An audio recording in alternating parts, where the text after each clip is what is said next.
So hello guys, हम आपके सामने हाजिर हैं फिर से लेके क्लास नंबर 6 एनसीईआरटी हिस्ट्री अध्याय नंबर 3 आरंभिक नगर। पुराने भवन के संरक्षण। जसपाल और हरप्रीत अपने घर के पास ही गली में, मतलब घर के पास की गली में वो मैच खेल रहे थे।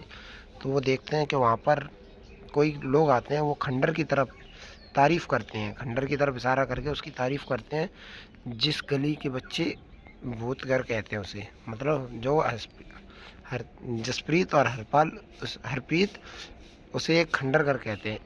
एक ने कहा कि इसके वास्तुकाल के को देखें क्यों, अपने कई लकड़ी के इस इमारत सुंदर नक्शीने देखे। दूसरी महिला ने कहा, हम मंत्री जी के पत्र लिखकर कहना चाहते हैं कि इससे खूबसूरत घर के सुरक्षित रखने के लिए इसके मरम्मत कराने की व्यवस्था करो। यानी कि जो वहाँ पर लेडीज और जेंट्स आए थे वो लोग ये कह रहे थे कि इसकी मतलब घर की इमारत की मरम्मत के लिए एक पत्र जो मरम्मत होती है ना, उसके लिए एक पत्र मंत्री जी को लिखें। यह सब सुनकर जसपाल और हरप्रीत सोचने लगे कि इस पुराने खंडर घर से लोग की इतना इतना डर लगता है, लगा हो सकता है। हड़प्पा की कहानी। अक्सर पुरानी इमारत अपनी कहानी बताती है। लगभग 150 साल पहले जब पंजाब में पहली बार रेल लाइन बिछाई जा रही थी तो कम काम में जुटे इंजीनियर के अचानक हड़प्पा पुराना स्थल मिली जो आधुनिक पाकिस्तान में। उन्होंने सोचा कि यह एक खंडर है जो जहाँ से अच्छी ईंटें मिलेंगी। यह सोचकर वो हड़प्पा की खंडरों से हजारों ईंटें उखाड़ ले गए, जिससे उन्होंने रेल लाइन बिछाई। इससे कई इमारत पूरी तरह से नष्ट हो गईं।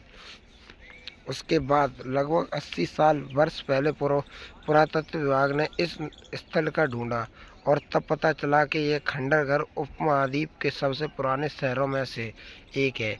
तो वहाँ के जो पुरातत्व विभाग के थे उन लोगों ने ये खंडर की मतलब खोज की। तो ये सब पता चला कि मतलब सबसे पुराने विभाग में से ये है। और तब पता चला कि ये खंडर सबसे पुराने शहरों में से एक, चूँकि इस नगर की खोज सबसे पहले हुई थी।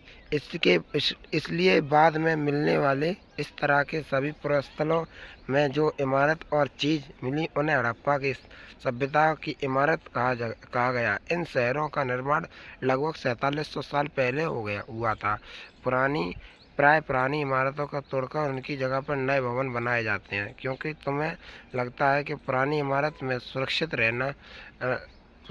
रखना चाहते हैं। मतलब जो पुरानी इमारतें थी उनको सुरक्षित रखने के लिए वहाँ पर ही नई इमारत बनाने दी गई उसी नक्शों की। इन नगरी के विशेषता क्या है? इन नगरों की विशेषता क्या है? इन नगरों में से कई कई के दो या उसके ज़्यादा हिस्सों को विभाजन कर दिया गया। मतलब उन नगरों को कई हिस्सों में बांट दिया गया। प्राय पश्चिम भाग छोटा एक था लेकिन ऊंचे पर बना था, और पूर्व हिस्सा बड़ा था लेकिन यह निचले इलाके में बना था। जो प्राय पश्चिम भाग था वो छोटा था पर लेकिन उसे ऊंचे पर बनाया गया था, और जो पूर्व भाग था वो हिस्सा नीचे बनाया गया था, वो लेकिन बड़ा इलाका था। ऊंचे भाग वाले पुरातत्वविद के नगर दुर्गा कहा है, और निचले हिस्से को निचला नगर कहा है। दोनों हिस्से के चार दीवारियों पक्की ईंटों से बनाई जाती हैं। इसकी ईंटें इतनी अच्छी पकी थीं कि हजारों साल तक उनकी दीवारों को खड़ी रहें। दीवारें बनने के लिए ईंटों की चिनाई इस तरह करते थे जिससे कि दीवार खूब मजबूत रहें। तो वही जैसे कि आपने देख तो लिया होगा, दीवारों की इस तरीक़ा से चिनाई की थी खूब मजबूत रहें। कई नगरों से नगर दुर्गा में कुछ खास इमारतें बनाई गईं। तो मतलब जो नगर थे उनमें खास इमारतें बनाई गई थी कुछ। मसाले के तौर पर मोहनजोदड़ो में खास तालाब बनाए जाए जो पुरातत्व ने महान स्नानकारक कहा है। इस तालाब को बनाने में ईंट और प्लास्टर का इस्तेमाल किया गया। मतलब जो तालाब बनाया था वहाँ पर ईंटें और प्लास्टर का इस्तेमाल किया गया था। इससे पानी का रिसाव रोकने के लिए प्लास्टर के ऊपर से चारकोल की परत चढ़ाई गई। जो वहाँ पर भी चारकोल की परत चढ़ाई गई। देख लो भाई लोगों, इतने पहले से ही चारकोल की परत चढ़ाई जाती थी। चारकोल की परत चढ़ाई गई। इससे सरोवर में दो तरफ से उतरने के लिए सीढ़ियाँ बनाई गईं और चारों ओर कमरे बनाए गए। इसमें भरने के लिए पानी कुआं से निकाला जाता था। देख लो भाई, नहाने के लिए पानी कुएं से निकाला जाता था उस टाइम में भी, और आज हमारे टाइम में कुछ भी सब ऑटोमेटिकली हो गया। उपयोग के बाद इसे खाली कर दिया जाता था। शायद ये विशिष्ट नगरी विशिष्ट अवसरों पर स्नान के लिए किया करते थे। विशिष्ट मतलब कभी कभी उसमें जो सरोवर बनाया जाता है, मतलब तालाब बनाया जाता है, उसमें कभी कभी नहाया करते थे। काल और जैसे अन्य नगरों में अन्न अग्नि कुंड मिले हैं, जहाँ से स्तंभ यज्ञ किए जाते थे होंगे। मोहनजोदड़ो के नगरे बड़े बड़े भंडार का गृह थे। मतलब अलग अलग नगर मिले थे, उनमें यज्ञ कक्ष यानी यज्ञ के जो उसे बोलते हैं आजकल हवन कुंड, उसी तरीका के वहाँ पर यज्ञ कक्ष मिले थे। और कहीं कहीं तो भंडार कक्ष भी मिले थे। जैसे कि ये रहा महान स्नान घर, जैसे कि आप देख रहे हो। सबसे पहले आपने महान स्नान घर देखा, ये वाला। इसके बाद हम देखने जा रहे भवन, नल और सड़क। इस नगरों के घर आमतौर पर एक या दो मंजिल होते थे। मतलब उसमें जो वो नगर थे, उनमें एक या दो मंजिली घर बनते थे। घर के आगमन के चारों ओर कमरे बनाए जाते थे। अधिकांश घरों में अलग अलग अलग स्नानघर होते थे और कहीं और कुछ घरों में कुएं भी होते थे। मतलब उस टाइम भी घरों में कुएं होते थे। कुछ नगरों में ढके हुए नल थे। इससे सावधानी से सीधी लाइन में बनाए जाते थे। हर नाली में हल्की ढलान होती थी ताकि पानी आसानी से बह सके। अक्सर घरों में नालियों के सड़कों के नालियों के से जोड़ दिया जाता था, जो बाद में बड़े नाले में मिल जाती थी। जो नालियाँ थी वो घर से जोड़ी जाती थी और नालियाँ वो बड़े नालों से जोड़ दी जाती थी। नाले की जोड़ दी जाती थी। इसकी देखभाल और सफाई की जा सकती और घरों के नालों सड़कों निर्माण योजनाबद्ध तरीके से एक साथ ही किया जाता था। यह यहाँ पर वातावरण और घरों का पिछले अध्ययन का वर्णन थे। घरों के तुम्हें क्या अंतर दिखाई, क्योंकि कई दो अंतर बताओ, उसके लिए कोई दो अंतर बताओ। नगरीय जीवन, हड़प्पा के नगर में बड़ी हलचल रहा करती होगी। यहाँ पर ऐसे लोग रहते होंगे जो नगर के खास इमारतों बनाने के लिए योजना में जुटे रहते थे। यह संभव है कि यह शासक लोगों को भेजकर दूर दूर के से धूल, बहुमूल्य पत्थर और अन्य उपयोगी चीज मंगाते थे। शायद शासक लोग खूबसूरत मनकों तथा सोने चांदियों से बने आभूषणों जैसी कीमती चीज़ों को अपने पास रखते होंगे। इस नगर में लिपिक भी होते थे, जहाँ जो मोहरे पर तो लिखते थे लिखिए, पर शायद उन्हें अन्य चीज़ों में भी लिखते होंगे जो बेच नहीं पाए। इसके अलावा नगर में शिल्पकार स्त्री पुरुष भी रहते थे, जो अपने घर या किसी उद्योग स्थल पर तरह तरह की चीज़ें बनाते होंगे। लोग अपनी लंबी यात्रा करते थे और वहाँ से उपयोग करते थे और साथ ही लेते। सुंदर देशों की कई हिस्से कहानियाँ मिट्टी से बनाई गई खिलौनों भी, जैसे कि बच्चे खेलते होंगे। आप देख सकते हो जैसे कि हमारे पास सबसे पहले ये रहे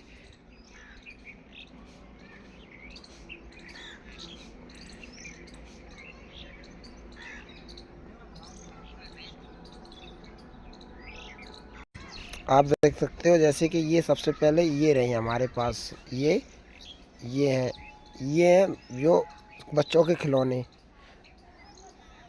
नगरीय और नए शिल्पकार। अब कुछ ऐसी चीज़ों के बारे में अध्ययन करें जो हड़प्पा के नगरों से प्राप्त हुए। पुरातत्व वैदिक के जो चीज़ वहीं मिलती हैं जो उसने अधिकतम पत्थर, शंख, तांबे, कांसे, सोने, चांदी जैसे धातुओं से बनी हुई तांबों के, कांसे, औजारों के, हथियारों के गहने और बर्तन बनाए जाते थे। उस टाइम के जो लोग वाग थे वो सोने, चांदी, तांबे, कांसे के मतलब तांबे चांदी कांसे के बर्तनों को बनाने की कोशिश करते थे और उसे उसे ही बनाकर यूज करते थे। तो यहाँ तक ही हो गई। ये संवत 700 साल पहले मोहरगढ़ में कपास की खेती होती थी, मतलब मोहनजोदड़ो के समय में कपास की खेती होती थी। अवशेष चांदी के फूलदान के ढकने के तथा अन्य तांबों के वस्तुओं के तांबे के वस्तुओं से चिपके हुए मिलते थे। मतलब जो भी चीज़ थे वहाँ पर तांबे की चीज़ों से, वो वस्तुओं से बनाकर उसे तांबे की वस्तुओं मतलब तांबे की मतलब घरों में उसे रख दिया करते थे, जैसे कि तांबों के पात्रों में, जैसे कि नई नई चीज़ें बनाती हैं। इसके अधिकांश वस्तुओं का निर्माण विशेषकों ने किया था। विशेषक उसे कहते थे जो कि खास चीज़ों की बनाने की चीज़ों में पत्थर तराशने, मकान को चमकाने या फिर मोहरों को 25 करने में आदि 26 अष्टचतुर्मुत्र मूर्ति का चेहरा कितना आकर्षक ढंग से बनाया गया है, उसकी दाढ़ी कितनी अच्छी तरीक़े से दर्शाई गई है। यही कि विशेष मूर्तिकारक कहीं ही काम हो सकता है। हाँ, हर व्यक्ति विशेषज्ञ नहीं हो सकता। हमें ये पता नहीं है कि सिर्फ पुरुष ही ऐसे कामों प्रशिक्षण हासिल करते हैं तथा फिर कुछ केवल महिला ही, शायद कुछ महिला और पुरुष दोनों ही इस काम को दर्शाते हैं। फैंसी पत्थर और शंख प्राकृतिक तौर पर पाए जाते हैं, लेकिन फैंसी तथा कृत्रिम रूप से तैयार किए जाते हैं। बालू तथा स्फटिक भट्ठों से चूर्णों को गोंदों से मिलाकर बनाए उसे वस्तुओं को जाती है। उसके बाद उनकी वस्तुओं को एक चिकनी परत डलाई जाती है, इसमें से चिकनी परत से रंग प्राय नीलों तथा हल्की समुद्री हरों के होते हैं। कच्ची माल की खोज। कच्चा माल उन पदार्थों को कहते हैं जो यह तो प्राकृतिक रूप से मिलते हैं, फिर किसान या पशुपालक उनकी उत्पादक करते हैं, जैसी कि लकड़ी या धातुओं को अवशिष्ट प्राकृतिक रूप से उपलब्ध कच्चे माल उन्हें फिर कई तरीक़ा से चीज़ बनाई जाती हैं। मसाले के तौर पर किसान द्वारा पैदा किए गए कपास के कच्चे माल, जिसके बाद का कुताई बुनाई कपड़े किया जाता है। हड़प्पा में कई चीज़ मिलती हैं, लेकिन तांबे, लोहे, चांदी और बहुमूल्य पत्थर जैसे कि वो एक दूसरे आयात और निर्यात किए जाते हैं। हड़प्पा के लोग तांबे का आयतन संबंध आज से राजस्थान के साथ यह तक कि पश्चिम एशिया देश और ओस्मान से भी तांबे का आयात किया जाता था। कांसा बनाने के लिए तांबे के साथ मिलाई जाने वाली धातु टिन का आयत जो कांसा था हमारे ज़माने में तो नहीं इतना ज़्यादा होता, उससे पहले कांसे को जो बनाते थे उसमें एक टिन धातु मिलाते थे। आधुनिक ईरान और अफगानिस्तान में किया जाने वाला सोने का आयात, आधुनिक कॉर्टन और बहुमूल्य पत्थरों का आयतन गुजरात, ईरान, अफगानिस्तान से किया जाता है। नगरों में रहने वाले लोग नगरों के अलावा गांव में भी रहते थे। वो अनाज उगाते थे और जानवर पालते थे। किसान और चारवाहा शहर में रहने वाले शासकों का लाखों और दस्तकारों को खाने के सामान देते थे। पौधा अवशेषों से पता चलता है कि हड़प्पा के लोग गेहूँ, जौ, दाल, चावल आदि सौदा भी सरसों तेल जमीन पे जुताई के लिए हल प्रयोग किया। नई बातों के हड़प्पा की हल से तो नहीं बचा पाते, लेकिन क्योंकि प्राय लकड़ी से बनी जाती थी, लेकिन हल के अक्सर के खिलौने में हल के आकार के खिलौने मिलते। इस तरीके इस क्षेत्र में बारिश कम होती थी।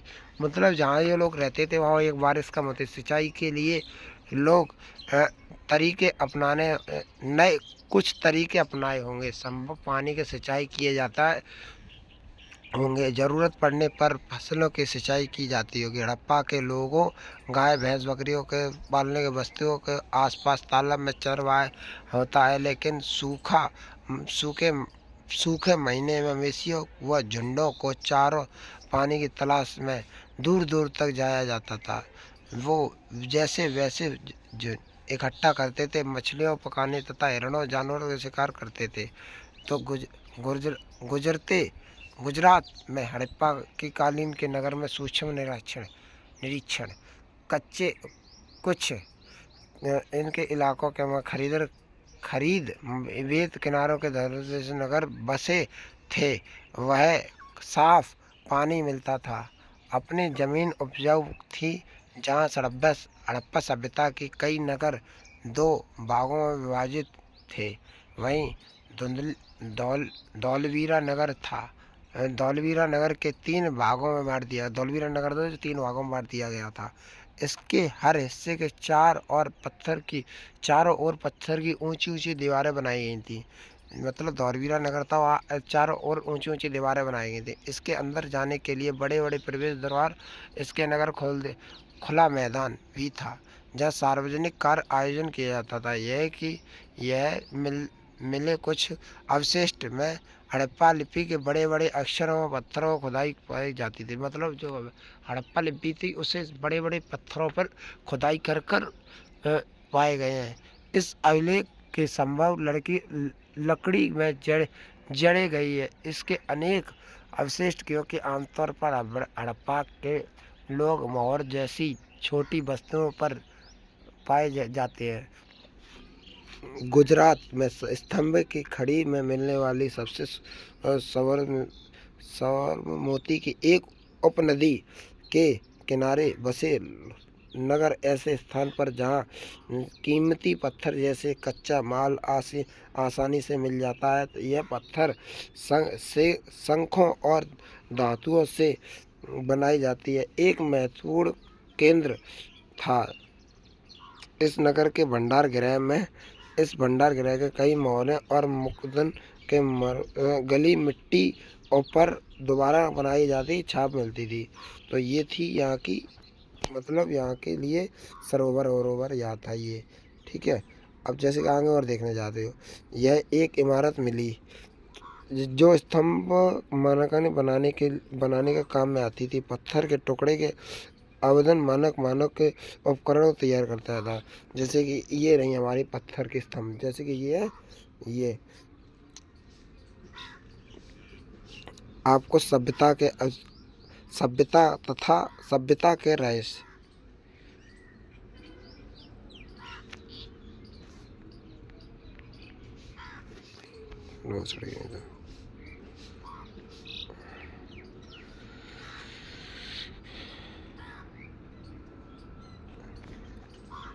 लगभग 300 साल पहले एक बड़ा बदलाव देखने को मिला। अचानक लोगों ने इन नगरों को छोड़ दिया। लेखन मोहर और बांटों का प्रयोग बंद हो गया। दूर दूर तक कच्चा माल का आयात काफ़ी कम हो गया। मोहनजोदड़ो में सड़क पर कचरों के ढेर बनने लगे, जिन पृष्ठभूमि नष्ट हो गई। सड़कों पर झुंझुनों के घर बने जाने लगे। यह सब क्या हुआ कि कुछ पता नहीं, लेकिन वृद्ध की कहानी की नदियाँ सूख गईं। अन्य का कहने के जंगल में वनस का हो गया। इसके कारण यह हो सकता है कि ईंट पकने के लिए ईंधन की जरूरत पड़ने लगी। इसके अलावा मवेशियाँ बड़े बड़े झुंझुनों चरगाहों का घास वाले मैदान समाप्त हो गए। तो जो ईंट पकाने के लिए घास और करकट पूरा चाहिए था वो समाप्त होता जा रहा था। कुछ इलाकों में बाढ़ आ गई, लेकिन इन कारण से यह स्पष्ट नहीं हो पाता कि सभी नगर के अंत कैसे हुआ, क्योंकि बाढ़ और नदियों का सूखने का असर कई इलाकों में हुआ था। जो बाढ़ और सूखने का नदियों का वो कई इलाकों में हुआ था। इसका मतलब ये पता नहीं चला कि कैसे ये जगह समाप्त हो गई। ऐसे लगता है कि शासकों का नियंत्रण समाप्त हो गया।